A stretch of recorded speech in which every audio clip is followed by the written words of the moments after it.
Бул здание мурун кардиология, пульмонология бөлүмүнүн зданиясы болчу. Анан бул жакта сотрудниктер үчүн атайын спортзал болгон. Ош облустук ооруканасынын жанына жаңы төрөт үйү салынат. Перинаталдык борбор 150 орунга ылайыкталып, Немис өнүктүрүү банкы тарабынан каржыланып жатат. Төрөтканада кошумча оорусу бар кош бойлуулар көз жарып, дарыгерлердин көзөмөлүндө болот. Курулушту кытайлык China Road компаниясы жүргүзүп, 20 ноябрда старт берилет. Борбор 2,5 жылда ишке берилери пландалууда.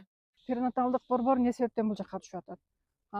Негизинен областтык уровень болгондон кийин бүт райондордон, Баткенден, Жалал Абадтан баягы төрөткө кооптуу болгон учурларда, кош бойлуулуктун оор учурларында бизге которулат да.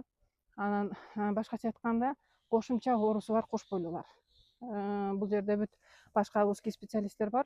Эгер жүрөк оорусу менен жабыркаган кош бойлуу болсо, кардиологдор, хирургдар, ошол эле гепатологдор, гематологдор, эндокринологдор баардыгы чогуу биргеликте иш алып барат да. Бул деген ошо энеге тезирээк кам көрүү, анын өмүрүн сактап калуу, балага жакшы көңүл бөлүү максатында ошол баардыгы бир жерде комплекстүү түрдө болгону жакшы.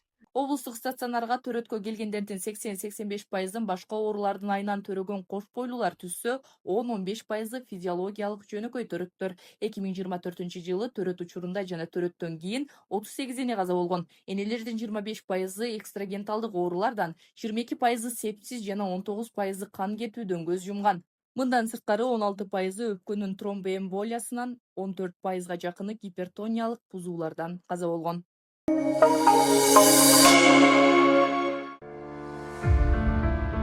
Тогузакова Айжан Абдиганыевна, номер 2. Денис Агел, күчтүү мамлекет.